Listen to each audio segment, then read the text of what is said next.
Pakar gestur dan mikroekspresi menyoroti statement dari Putri Chandrawati saat pertama kali muncul ke publik. Putri Chandrawati sempat mengeluarkan statement bahwa ia tulus mencintai sang suami Ferdy Sambo. Namun dari analisa pakar gestur dan mikroekspresi, Putri Chandrawati justru menunjukkan gestur gelengan kepala.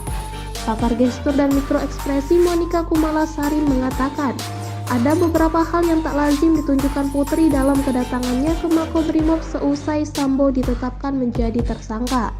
Pertama, Putri Chandrawati menyebut dirinya putri saat seluruh masyarakat tahu dirinya adalah putri istri dari Ferdy Sambo.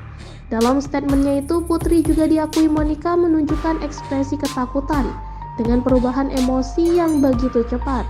Kedua, Putri menyampaikan rasa cinta tulusnya pada Ferdy Sambo. Monica menyoroti ucapan verbal Putri tak sinkron dengan gestur yang ditunjukkannya.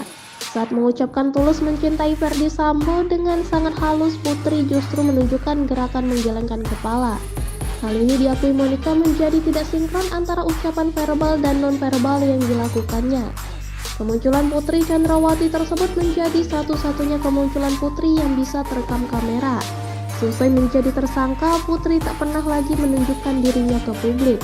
Bahkan saat menjalani pemeriksaan pada Jumat 26 Agustus 2022 kemarin, ia tampak kucing-kucingan dengan media yang hendak meliput. Putri datang dan pulang melewati jalur khusus sehingga tak ada media yang bisa meliputnya.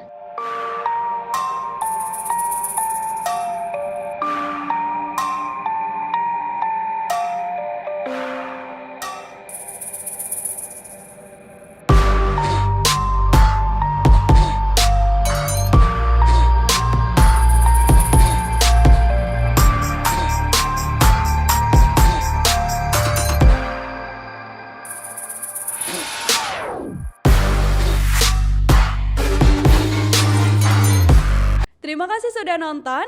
Jangan lupa like, subscribe, dan share ya.